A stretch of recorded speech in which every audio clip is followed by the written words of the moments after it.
Hello दोस्तों, मैं ओम प्रकाश प्रगति IAS में एक बार फिर से आप सभी लोगों का स्वागत करता हूं।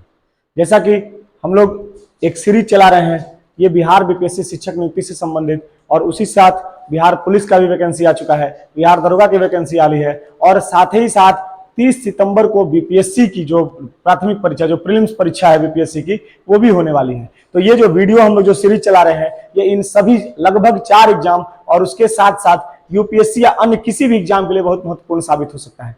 वीडियो आप लोग बहुत ज्यादा सराहनीय, आप लोग का जो सहयोग है वो बहुत सराहनीय है, बहुत अच्छा सपोर्ट मिल रहा है, इसीलिए हम लोग निरंतर वीडियो डाल भी रहे हैं ताकि आप लोग का एक कोर्स जो है वो कंप्लीट हो सके।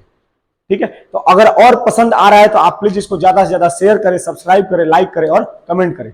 पिछले लेक्चर में जैसा कि हम लोग नागरिकता के बारे में चर्चा किए थे, और वो नागरिकता जो है वो बता रही थी कि 26 जनवरी 1950 को नागरिकता कहां लिखा हुआ है, तो नागरिकता लिखा हुआ है संविधान के भाग 2 में अनुच्छेद 5 से 11 के बीच। तो हम लोग कल यही देखे कि ये जो 26 जनवरी 1950 को जो हमारा संविधान लागू हुआ, तो जो नागरिकता का जो भाग 2 में अनुच्छेद 5 से 11 तक है, ये यही बताता है कि 26 जनवरी 1950 को भारत के नागरिक कौन होंगे। लेकिन हम अनुच्छेद 11 जो है, जो लास्ट में जो आर्टिकल 11 बताए थे, उसमें बताए थे कि आगे चलकर 26 जनवरी 1950 के बाद जो नागरिकता संबंधी कुछ बातें होंगी, इन बातों की चर्चा जो है कैसे होगी, आखिर उसके बाद कौन इस देश का नागरिक होगा, और भी लोग तो अप्लाई करेंगे भारत के नागरिक बनने के लिए, तो उनके लिए संसद को यह अधिकार दे दिया गया कि संसद अनुच्छेद 11 के आधार पर नागरिकता संबंधी कानून बना सकती है। तो यहां तक हम कल चर्चा किए थे। आज जो वीडियो है, आज इसमें हम लोग यही सब चर्चा करेंगे कि संसद ने कौन कौन से कानून बनाए नागरिकता संबंधी, और उसके साथ एनआरआई क्या होते हैं, एनआरआई, पीआईओ और ओसीआई। ठीक है, ये 3 कैटेगरी है नागरिकों की, ये 3 कैटेगरी है जिनको, जो भारत से जुड़े हुए लोग हैं, कार्ड होल्डर हैं, तो ये क्या होते हैं, इनको क्या क्या सुविधाएं प्राप्त हैं, ये सारी चीज हम देखेंगे। और उसके बाद देखेंगे कि नागरिकता कैसे अर्जन की जाती है, तो 5 तरीका बताया गया है, और किस तरीके से नागरिकता समाप्त हो सकती है, तो वो 3 प्रकार से नागरिकता भारत की समाप्त हो सकती है। और ये सारी बातें जो है, ये 26 जनवरी 1950 के बाद संसद द्वारा बनाए गए कानून के आधार पर लागू होंगी। तो आइए चर्चा देखते हैं कि क्या क्या बातें इस वीडियो में हम लोग क्या क्या चर्चा करेंगे।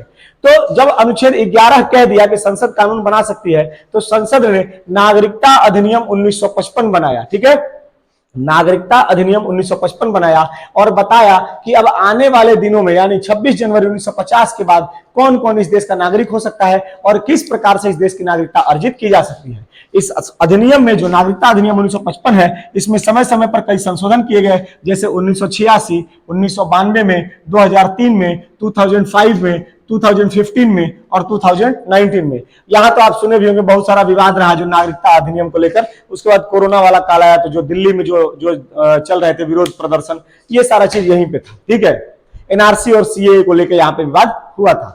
तो आगे आइए देखते हैं, और देखते हैं कि नागरिकता अधिनियम 1955 जो बना, तो उसमें किस तरीके से नागरिकता प्राप्त की जा सकती है और किस तरीके से नागरिकता समाप्त हो सकती है। तो नागरिकता 1955 का जो अधिनियम है, वो बताता है कि देश में नागरिक बनने के लिए, भारत का नागरिक बनने के लिए ये 5 क्राइटेरिया है, इन 5 को जो फॉलो करेगा वो भारत का नागरिक बन सकता है। तो पहला बताता है जन्म के आधार पर, यानी बाय बर्थ, वंश के आधार पर यानी बाय डिसेंट, पंजीकरण के आधार पर यानी रजिस्ट्रेशन के माध्यम से, प्राकृतिक रूप से यानी कि नेचुरलाइजेशन, वो एक प्रोसेस है। इन्हीं सब चीजों पे हम डिस्कशन करेंगे। और लास्ट में क्षेत्रों को विजिट कर लेने पर या क्षेत्र समाविष्ट कर लेने पर, जैसे मान लीजिए कि हम श्रीलंका का कोई क्षेत्र जीत लिया, भारत जो है वो हमला किया या कोई आक्रमण हुआ और आक्रमण में हम श्रीलंका पे हमला कर लिए और श्रीलंका को जीत लिए, बांग्लादेश को जीत लिए, तो वहां के लोगों को भी तो नागरिकता देनी होगी, तो वो हो जाएगा क्षेत्र समाविष्ट या विजय के आधार पर, यानी इंग्लिश में इसको कहते हैं इनकॉर्पोरेशन। ठीक है, और उसी तरीके से इस अधिनियम में नागरिकता समाप्ति की बात की जाती है। वो नागरिकता जो समाप्ति है वो 3 प्रकार से हो सकती है। 26 जनवरी 1950 से पहले अनुच्छेद 9 और अनुच्छेद 10 के आधार पर नागरिकता समाप्त हो सकती है। 26 जनवरी 1950 के बाद ये 3 प्रकार से नागरिकता समाप्त हो सकती है। वो है स्वैच्छिक त्याग, यानी कि भारत का कोई नागरिक अपने मन से नागरिकता त्याग दे, बर्खास्तगी के द्वारा, यानी कि अगर आप किसी अन्य देश की नागरिकता ग्रहण कर लेते हैं तो आपकी नागरिकता बर्खास्त कर दी जाएगी, और वंचित करने के आधार पर, यानी कि अगर कोई आप अवैध गतिविधि में शामिल है, देश के खिलाफ अगर कोई गतिविधि कर रहे हैं, या और भी जो क्राइटेरिया है वो देखेंगे, और इस आधार पर संसद क्या कर सकती है, आपको इस नागरिकता से वंचित कर सकती है। स्वैच्छिक त्याग को इंग्लिश में रिनाउंसिएशन कहते हैं, बर्खास्तगी को टर्मिनेशन कहते हैं, और वंचित करने को डेप्रिविएशन कहते हैं। तो यहां तक हम लोग देखें कि 1955 अधिनियम में किस प्रकार से अर्जित की जा सकती है और किस प्रकार से नागरिकता समाप्त हो सकती है। आइए आगे देखते हैं कि किस प्रकार से अब ये इन 5 क्राइटेरिया को हम डिस्कस करेंगे और फिर इन तीनों को डिस्कस करेंगे और उसके बाद एनआरआई, ओसीआई और पीआईओ के बारे में चर्चा करेंगे। तो आइए आगे देखते हैं। तो नागरिकता अधिनियम 1955 के द्वारा जो बताया गया कि 5 प्रकार से भारत की नागरिकता प्राप्त की जा सकती है, तो उसकी अब चर्चा करते हैं और देखते हैं सबसे पहले कि जन्म से, ठीक है, पहला जो उसमें चर्चा बताया गया वो बताया गया कि जन्म के आधार पर भारत की नागरिकता प्राप्त की जा सकती है। और वो कैसे, तो आइए समझते हैं कि बाय बर्थ। अब इसमें दे रखा है, देखिए 26 जनवरी 1950 के बाद, तो 1950 के पहले की बात बता चुके हैं, वो कैसे होगा, तो वो अनुच्छेद 5, अनुच्छेद 6, अनुच्छेद 7, अनुच्छेद 8। आप पिछला वीडियो नागरिकता का है, आप उसमें जाकर इसको समझने का प्रयास कीजिएगा, ठीक है।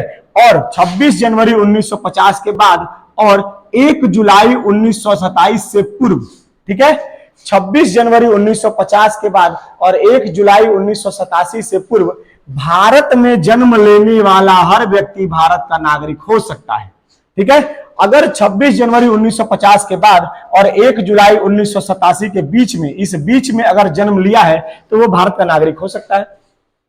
तो देखिए समस्या क्या आई दोस्तों, अब समस्या ये आई कि अब कोई भी, अब उसके किसी नागरिक, केवल जन्म के आधार पर है, उसके राष्ट्रीयता से कोई मतलब नहीं है। तो मान लीजिए कि कोई अमेरिका का जोड़ा कोई भारत घूमने आया और उनके बच्चे का जन्म भारत में हो गया, तो अब पति पत्नी भारत के नहीं है, लेकिन बच्चा जैसे ही भारत में जन्म लिया अब वो भारत का नागरिक होने लगा।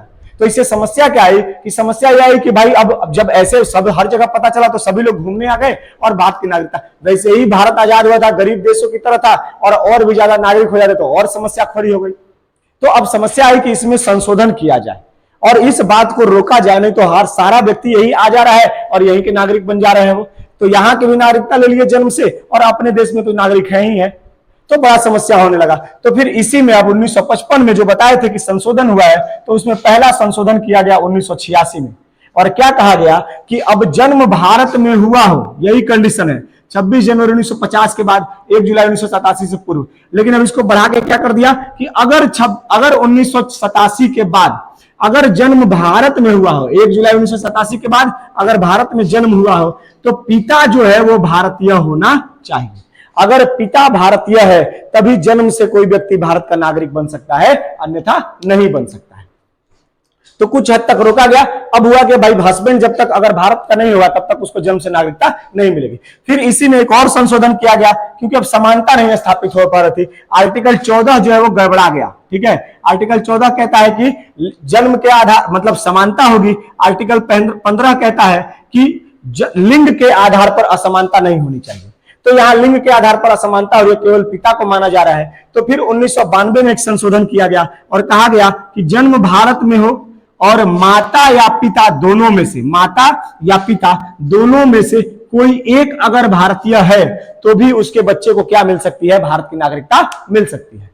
अगर देखिए 1986 वाले में है केवल पिता भारतीय होना चाहिए, 1992 में कंडीशन डाल दिया कि माता भी अगर भारतीय होगी, चाहे पिता भी भारतीय होगा, तो भी उनका बच्चा जो है वो बाई जन्म, बाई बर्थ क्या हो सकता है, वो भारत का नागरिक बन सकता है। और फिर 2003 में एक और संशोधन इसमें किया।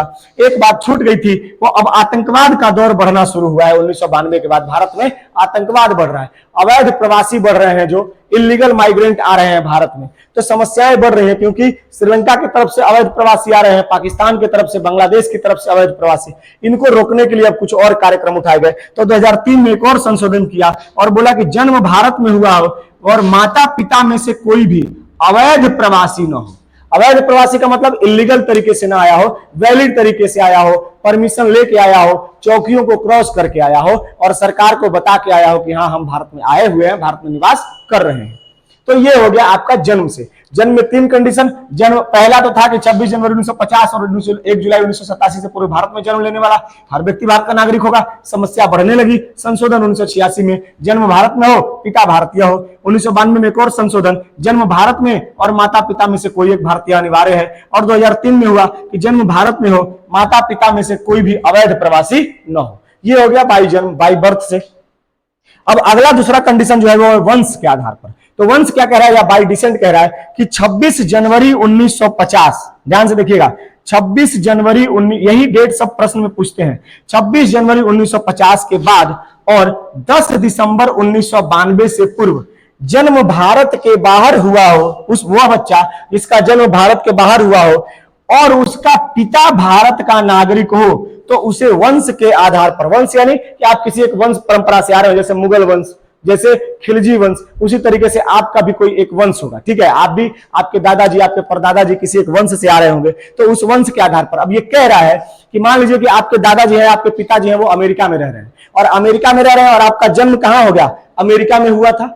अब अमेरिका में कब हुआ था, 10 दिसंबर 1992 से पहले आपका जन्म जहां अमेरिका में हुआ था, तो आप और आपके पिताजी जो है वो क्या है, वो भारत के नागरिक हैं, तो आप क्या हो जाएंगे, आप वंश के आधार पर भारत के नागरिक बनने के लायक हैं, ठीक है। यही बात इसमें कह रहा है कि आपके पिताजी अमेरिका में है लेकिन वो भारत के नागरिक है और जन्म आपका अमेरिका में हुआ है, तो आप 1992 से पूर्व क्या है, भारत के नागरिक बन सकते हैं डायरेक्ट वंश के आधार पर।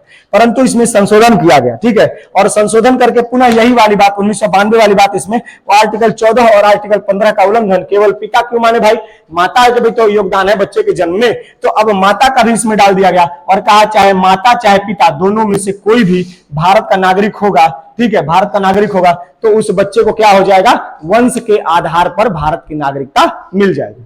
और फिर अगला इसमें एक और संशोधन 2003 में कर दिया गया और 2003 के संशोधन में क्या कहा गया कि 3 दिसंबर 2004 और जन्म जो है वो भारत से बाहर जन्मा व्यक्ति भारत का नागरिक तभी बन सकता है जब जन्म के, याद रखिए, जब जन्म के 1 वर्ष के भीतर भारतीय कॉन्सुलेट में पंजीकरण करा लिया गया हो। अब कॉन्सुलेट का मतलब क्या होता है कि जो बताए थे कल, एम्बेसी, और बड़े बड़े देशों में जो राजधानियों में एम्बेसी कार्य करते हैं और बड़े देश में अगर मान लीजिए कि और बहुत ज्यादा भारतीय हैं और ऑफिस अगर खोलना है, ये कल के वीडियो में बताए हुए पिछले लेक्चर में, तो और ज्यादा अगर भारतीय वहां पे है तो छोटे छोटे ऑफिस और अन्य राज्यों में खोल लिए जाते हैं, तो वो कॉन्सुलेट एक ऑफिस है भारत का कॉन्सुलेट, अगर उस कॉन्सुलेट में उस बच्चे का रजिस्ट्रेशन करा लिया गया है कि इसे भारत की नागरिकता मिलनी चाहिए वंश के आधार पर, तो जन्म से 1 वर्ष के भीतर अगर भारतीय कॉन्सुलेट में पंजीकरण करा लिया हो तो वंश के आधार पर उस व्यक्ति को क्या मिल सकता है, उस बच्चे को भारत की नागरिकता मिल सकती है। तो हम 2 कंडीशन देखें, जन्म के आधार पर और वंश के आधार पर। आगे देखते हैं 3 और कंडीशन जो बचे हुए हैं। तो अब देखते हैं तीसरा पॉइंट, अब तक 2 देख लिए, जन्म से और वंश के आधार पर, अब देखते हैं तीसरा क्या है, पंजीकरण के द्वारा या बाई रजिस्ट्रेशन। तो वैसे व्यक्ति, यह वैसे व्यक्ति के लिए है जो भारत से जुड़ाव न रखता हो। जन्म वाले में क्या देखे कि जन्म भारत में हुआ हो, वंश वाले में क्या देखे कि माता या पिता में से कोई एक भारत का वंशज होना चाहिए।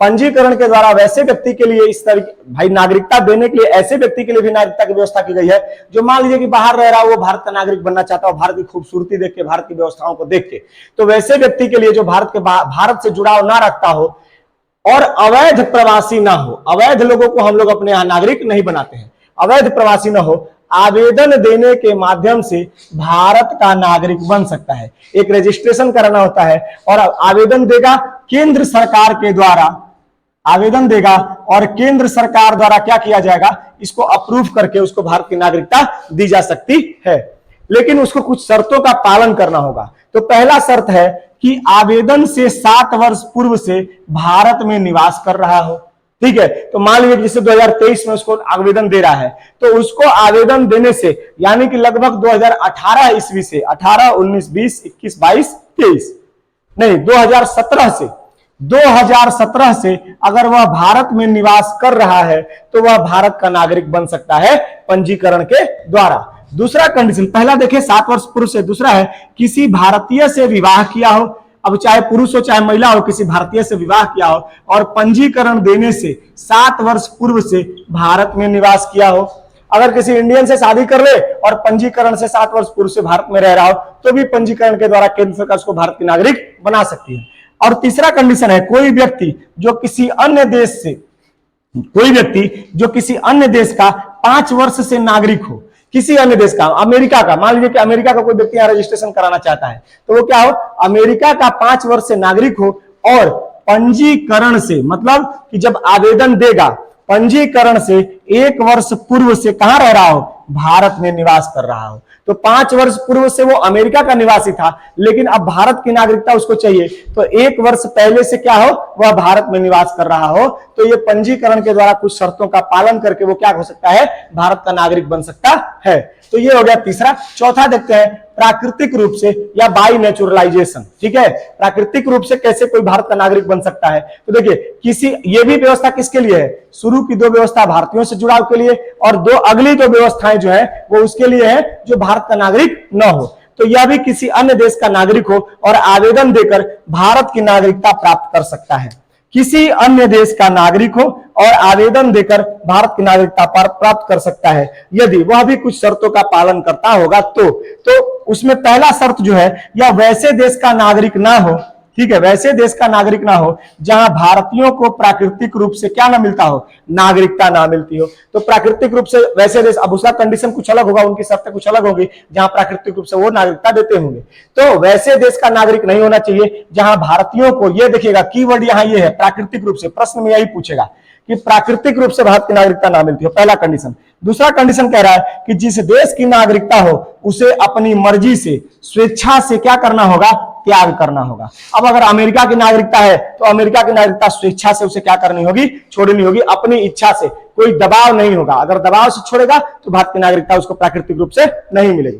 तीसरा कंडीशन कह रहा है कि भारत में निवास कर रहा हो या भारतीय सेवा में भारत से बाहर रह रहा हो।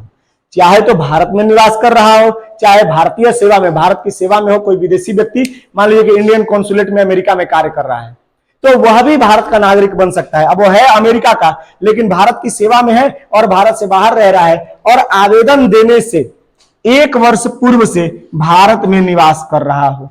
अब वो क्या कर रहा है, भारत या चाहे तो भारत में निवास कर रहा हो, चाहे भारत के भारतीय सेवा में भारत से बाहर निवास कर रहा हो, और आवेदन जब देना है, अब 2023 में आवेदन देना है, तो 2022 से कहां निवास कर रहा होगा, भारत में निवास कर रहा होगा, तो भी उसको प्राकृतिक रूप से क्या मिल जाएगी, भारत की नागरिकता। और चौथा कंडीशन इसमें कि उसे 8वीं अनुसूची, संविधान की 8वीं, संविधान में 12 अनुसूचियां हैं, मूल संविधान में 8 अनुसूचियां थी, अभी 12 अनुसूचियां हैं, और 8वीं अनुसूची में भाषाओं से संबंधित है, और उसमें कुल ऑफिशियल लैंग्वेज का बात किया गया है, और उसमें 22 भाषाएं हैं।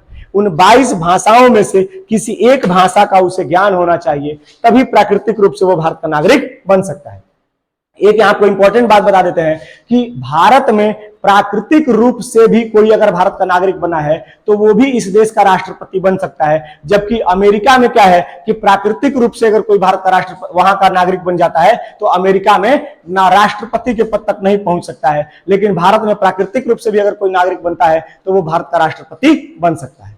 तो ये हो गए 4 कंडीशन। आगे देखते हैं 5वां कंडीशन और किस तरीके से इसकी त्याग कर सकते हैं। अब देखते हैं, अब तक 4 देख चुके थे, अब देखते हैं 5वां जो तरीका है कि किस तरीके से भारत की नागरिकता अर्जित की जा सकती है। तो वो है क्षेत्र समाविष्टि के द्वारा या बाई इनकॉर्पोरेशन।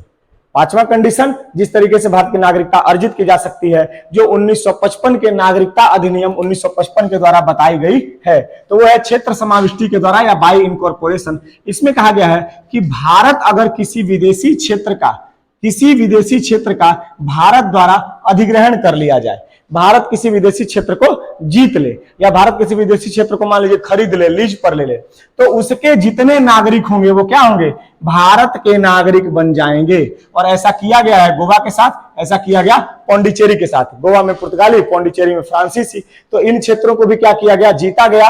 और जीतने के बाद यहाँ के नागरिकों को क्या किया गया, संसद द्वारा, केंद्र सरकार द्वारा कानून बनाकर इन सभी नागरिकों को क्या कर दिया गया, भारत की नागरिकता दे दी गई। तो ये है 5 तरीका जिसके माध्यम से हम क्या कर सकते हैं, नागरिकता अर्जित कर सकते हैं। पहला है जन्म के आधार पर, दूसरा है वंश के आधार पर, तीसरा है पंजीकरण के द्वारा, चौथा है प्राकृतिक रूप से, और 5वां है क्षेत्र समाविष्टि के द्वारा। आप देखिए आराम से इसको और लिखते जाइएगा। इसको स्क्रीनशॉट से अच्छा है कि अगर आप इसको वीडियो को स्लो करके अगर लिखेंगे तो आपको ज्यादा फायदा होगा और इससे बेहतर कहीं डिस्कशन आपको नहीं मिलेगा।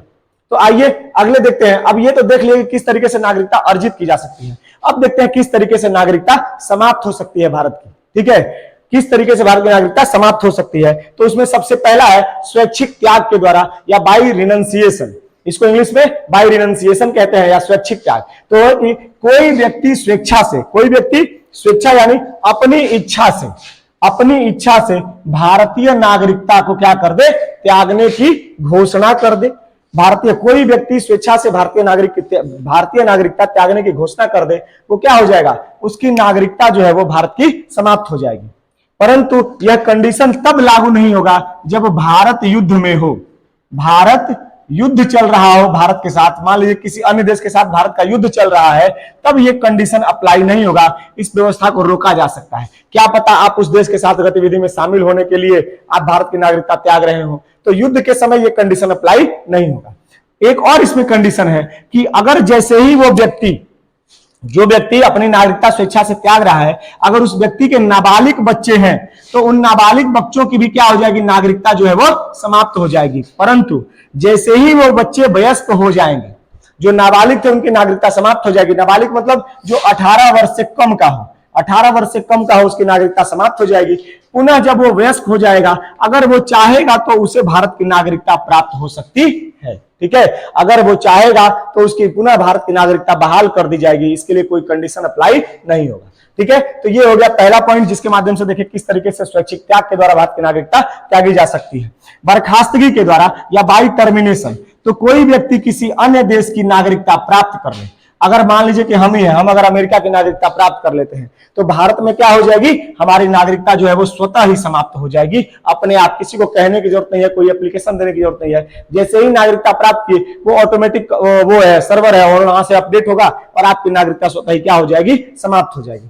लेकिन यहां भी एक कंडीशन है, युद्ध के समय आप किसी अन्य देश की नागरिकता प्राप्त नहीं कर सकते हैं। अगर भारत किसी देश के साथ युद्ध में व्यस्त है, तो आप किसी अन्य देश की नागरिकता अगर त्यागेंगे, अगर लेंगे, तो वो उस कंडीशन से आपको रोका जा सकता है, वो अप्रूवल नहीं मिलेगा। और लास्ट है वंचित करने के द्वारा या बाई डेप्रीविएशन के द्वारा। ठीक है, वंचित कर सकता है। किस प्रकार से वंचित किया जा सकता है भाई, तो केंद्र सरकार द्वारा कुछ कंडीशन है, अगर इस कंडीशन को अगर इस कंडीशन पे खड़े उतरते हैं, तो केंद्र सरकार द्वारा क्या किया जा सकता है, आपकी नागरिकता जो है वो समाप्त की जा सकती है। वो किस प्रकार से, तो पहला है नागरिकता अगर फर्जी तरीके से अर्जित की गई हो, अगर गलत इंफॉर्मेशन देखे, जैसे देखे थे ना कि 7 वर्ष, अब 7 वर्ष न रह के पता चले कि 4 वर्ष रहे और भारत में नागरिकता के लिए अप्लाई कर दिए और आपको नागरिकता मिल भी जाए, तो क्या हो जाएगी, वो फर्जी तरीके से, और फर्जी तरीके से प्राप्त की गई नागरिकता क्या कर जा सकती है, केंद्र सरकार द्वारा समाप्त की जा सकती है। संविधान के प्रति अगर आप अनादर दिखा दे, ये देश में सबसे ऊपर कौन है, संविधान है, और संविधान को ही आप न फॉलो करें, संविधान में लिखी हुई बातों को फॉलो न करें, तो आपकी नागरिकता क्या की जा सकती है,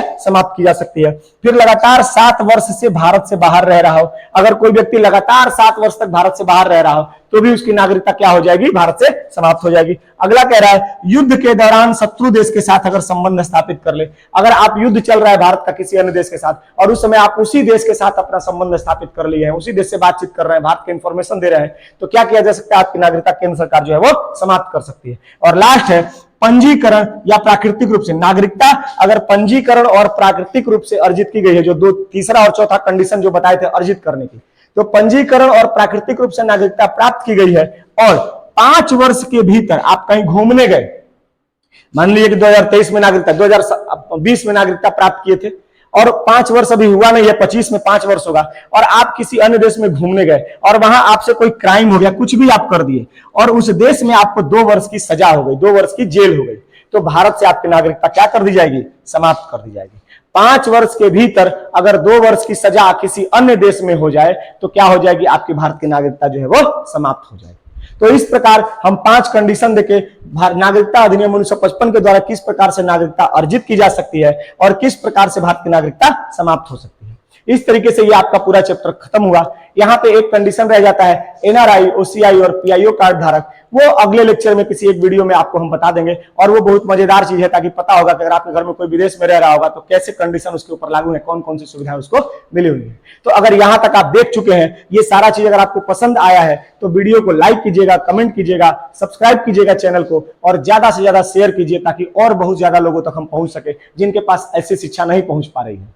यहां तक सुनने के लिए आप लोगों का बहुत बहुत धन्यवाद दोस्तों, और मिलते हैं अगले वीडियो में एक नए लेक्चर के साथ।